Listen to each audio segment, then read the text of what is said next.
проверять не будем. Бы у ютуба не бомбило.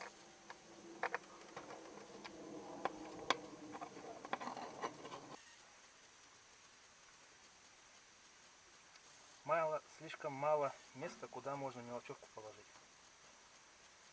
То есть сюда не положишь, только сюда, и тут места мало. А вот сюда вот на место запаски сделать, точно, половину запаски обрезать, положить сюда, будет огромный бардачище. Нафиг это сюда. Вот опять же некуда положить, блин. Со стороны вот так посмотришь, чувак сам с собой разговаривает. Камеры-то не видно. А посторонние зрители думают, что очередной сумасшедший ковыряется с автопромом.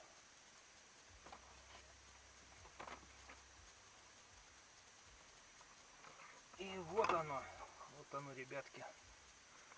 Вот почему у меня сцепление-то буксовало. Дело было... Что это, трещины, что ли? Дефекты от литья. Или трещины?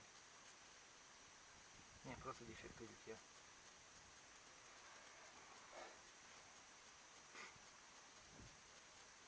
Вот так. Резинка тут уже квадратная стала. И деревянная.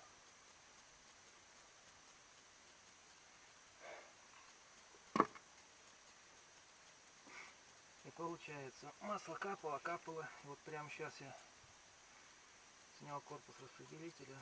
И отсюда прям хлынуло масло и прямиком в смотровое окно. Вот точь в точь в него и прямо на диск. Тут так и на самом деле задумано делать вот такой такусенький кусочек. И здесь так точно такой же такусенький кусочек.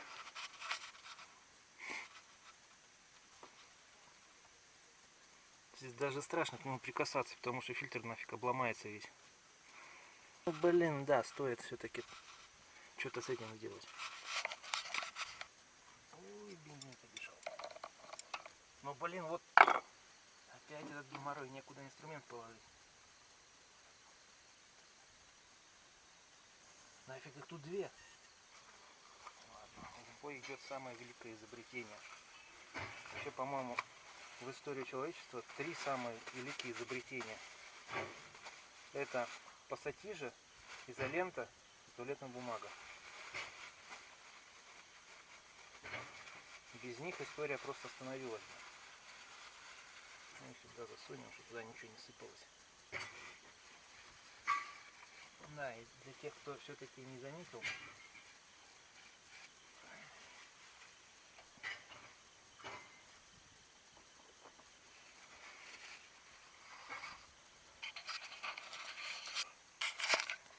вот эти вот резинки, это заглушки с этих стаканов девятошных задних. Они идеально сюда встают. Опа. Так палево. А так красота, и грязь не залетает. Блин, вот.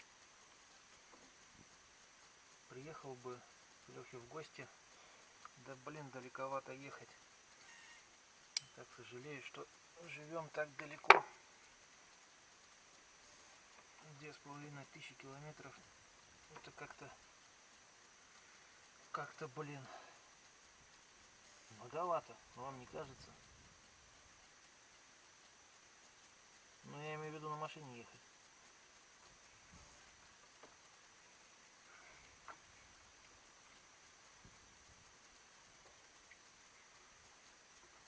Так-то в гости бы съездил.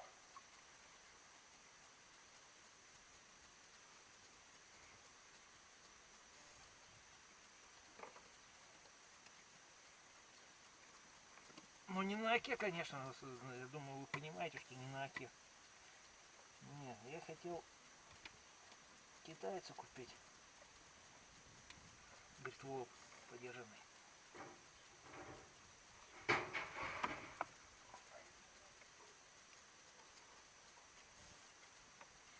запчастями особых проблем нету. Жрет он, ну, умеренно для внедорожника.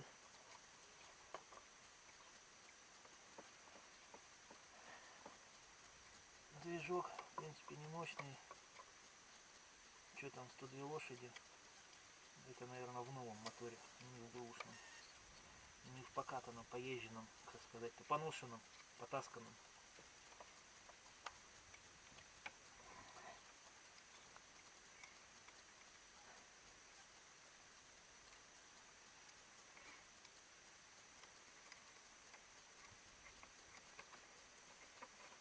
Вот, на нем бы вообще хотел на море поехать.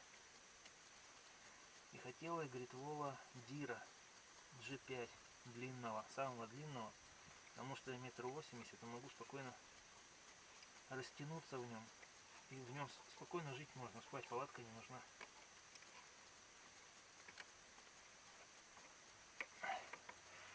Но его не очень удобно эксплуатировать в городских условиях, потому что он собака длинный. Я даже не уверен, что G3 у нас во дворе спокойно проедет, когда все по домам уже разъехались после работы. И двор занят. Все места заняты. Ну, можно и за оградой оставлять. Что, народ оставляется. Вдоль бордюра припарковал себе и сегодня вот. Так, не проворачивается. Нормально. Соседи, наверное, думают, тут сумасшедший. Сам с собой разговаривает.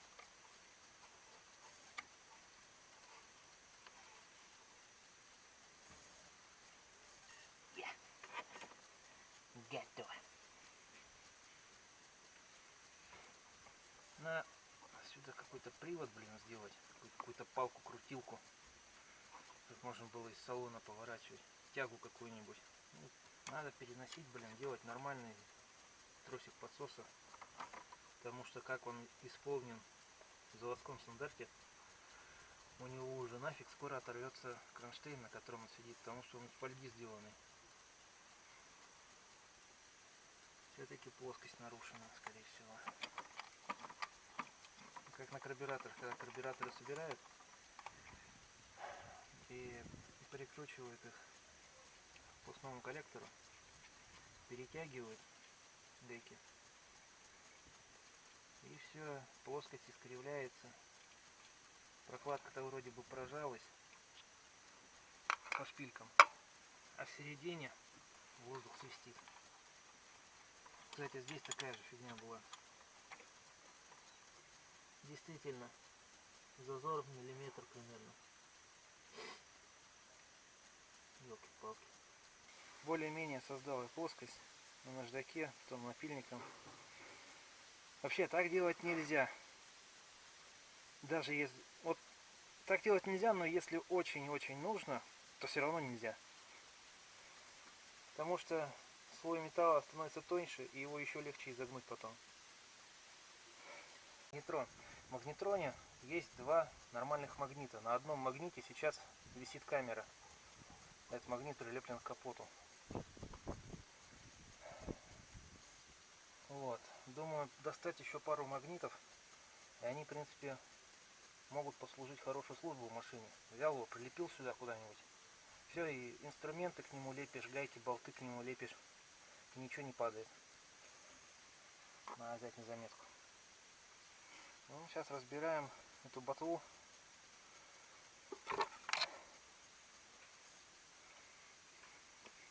Так, проверим. Эх, ты отклеился, зараза. Куда тебе положить-то? Блин, аккумулятор вздыхает. Так, колхозим источник питания. Получается у нас вот что.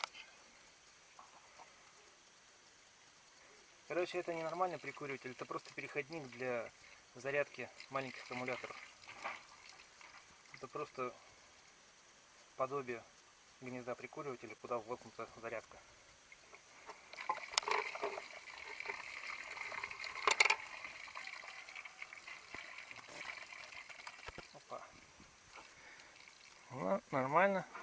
Все работает. Это ставим на зарядку.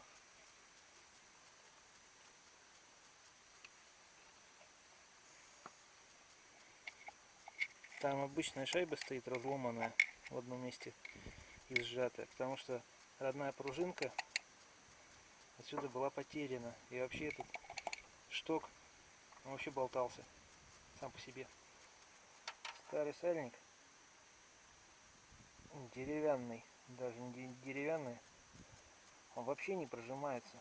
Перчатки есть, но что-то, если я их сейчас надену, они сразу все уговнякаются. Сейчас проще руки помыть растворителем, чем потом перчатки выкидывать. Перчатки еще понадобятся под машиной лазить. У меня, к сожалению, только одна пара. Потом видео слеплю, послушаю. Если все-таки слишком тихо окажется, придется звуковую дорожку вырезать, обрабатывать, накладывать. Качество что-то не очень.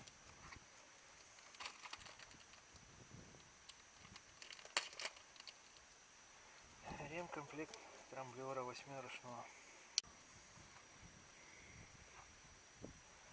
Ну вот, шайбу поставил, раскернил ее по кругу отверткой довольно легко. Вроде бы эти заусенцы получившиеся, они и раньше держали, но думаю и теперь будут держать. Я не знаю, может быть это такой люфт сделан специально на заводе, чтобы легче было приработаться деталям, потому что наверняка несоосность есть. А может просто вот оно не задумывалось так, но так получилось.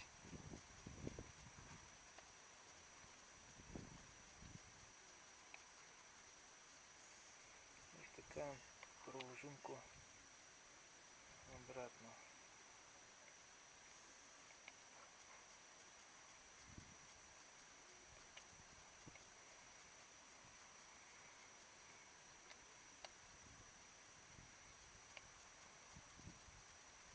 Так.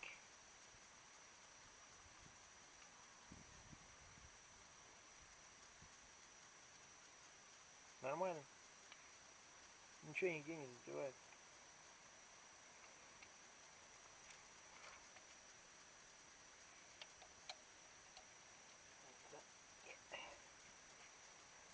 И теперь начинается гинекология.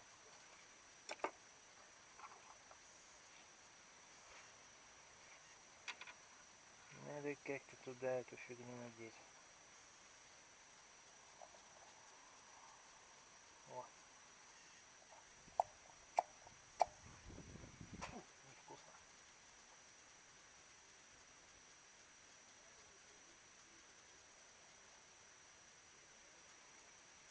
Ну, тут все. Тут, ну, смотровое окошко, оказывается, есть. Что-то только сейчас его заметил. Фига, капитан наблюдательность.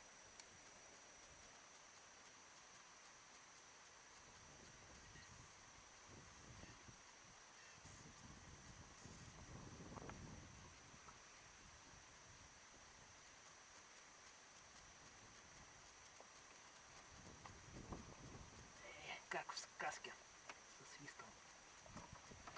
Но не до конца. О, все. С маской зашло, как в сказке. Последний раз ездил, удавалось разогнать ее примерно до 115.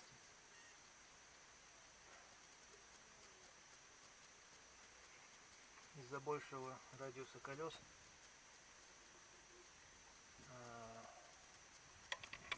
спидометр показывает уже в меньшую сторону.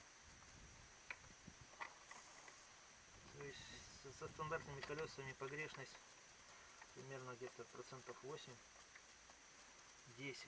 наверное, он показывает больше реальной скорости. А сейчас примерно до 70-80 километров он показывает правильно, а потом начинает отставать.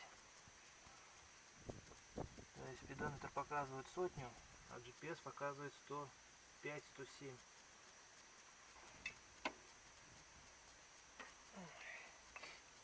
где-то валялись свечки, но их уже не найти. Придется выкрутить.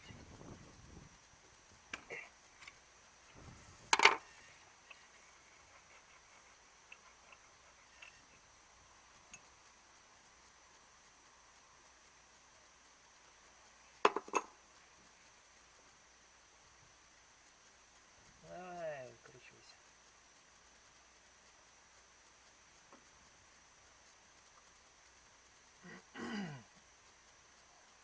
А, да. Колпачки, скорее всего, задубели. Колпанов. И масло маленько попадает в цилиндры.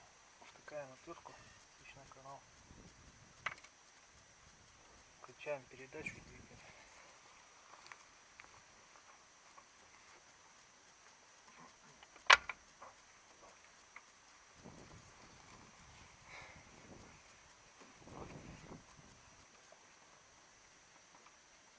Во, ломота.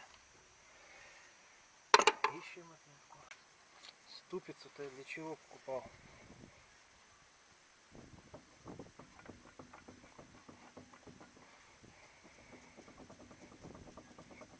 Это с новым подшипником.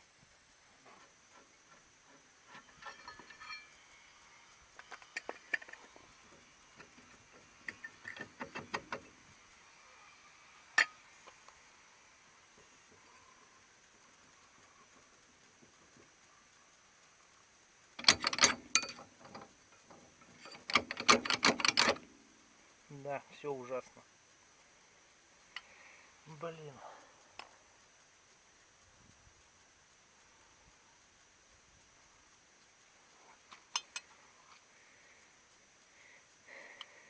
Короче говоря, эту ступицу надо было менять еще давным-давно, когда я переходил на новые шпильки.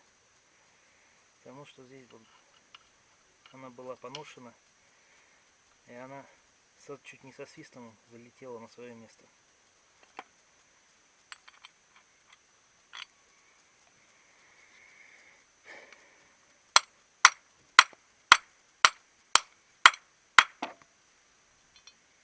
А не поверите, обойма пошла.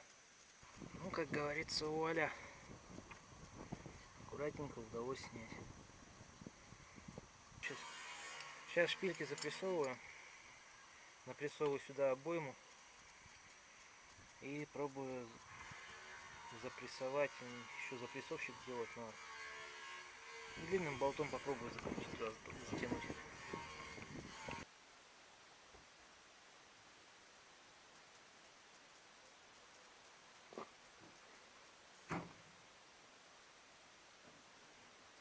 Ну, ребята, это вообще изврат.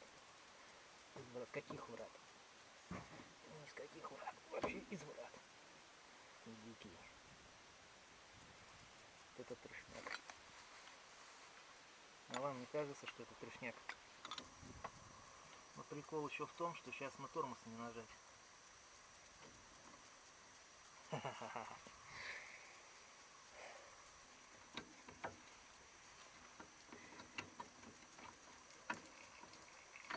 Залазь ты.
Ну и что тут? Нормально. Надеюсь, болты не погнутся. Болты не погнутся, все нормально. Ну еще чтобы обойма не лопнула. К сожалению, никак не определишь, лопнула она или нет. Ну, щелкнуть только может громко.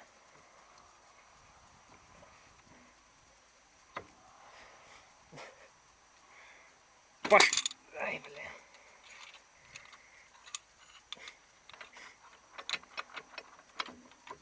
Пошла жара.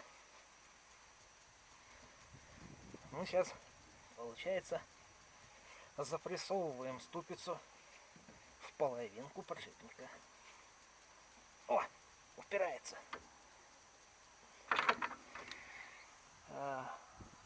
Все, что ли? Че, все? Да ну нафиг. Че, в натуре все? Не может быть.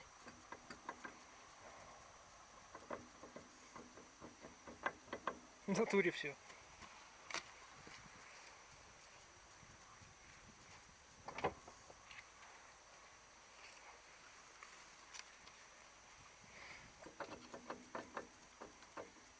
Что я делаю-то, блин? Ступицу надо шевелить.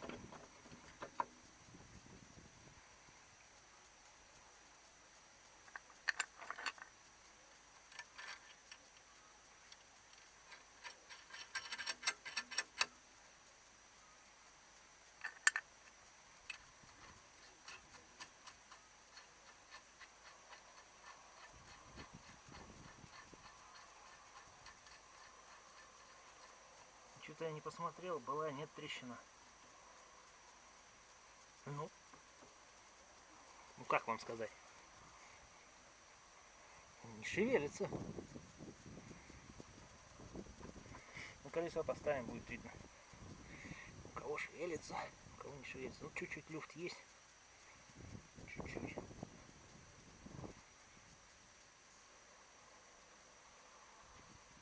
Но гораздо меньше, чем раньше.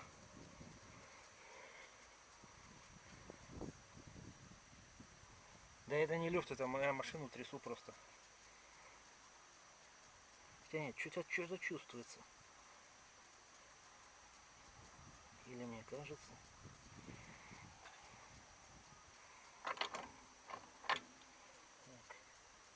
Так-то вроде бы гайка прожалась. Даже дальше, чем надо. Ну-ка, что там с той стороны?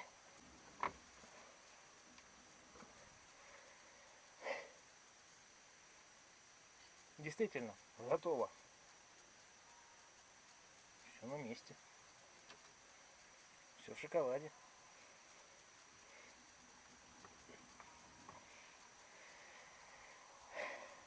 Мастер говнястер.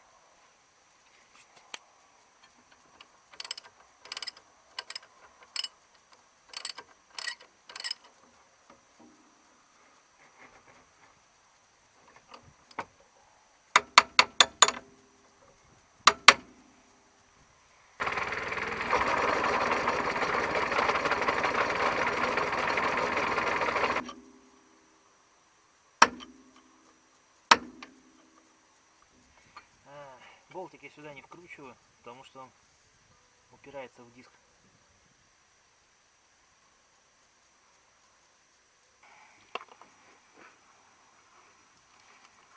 Да, елки-палки, фиг подберешься.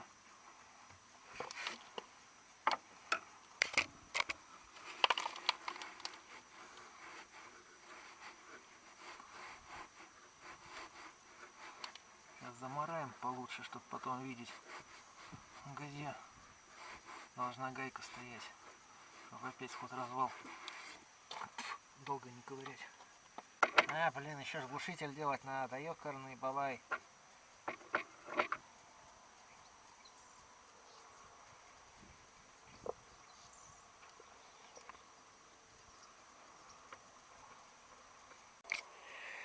Итак, все собрано. Ну, люфт остался, но стал поменьше. Короче, надо будет подшипник менять. Колесо, потихоньку собираемся. Ну вот и закончилась сегодняшняя эпопея. Вроде бы мало сделал, но что-то задолбался. Стемнело махом. Ну все, машину переобул. Можно домой валить. Ладно. Всем пока.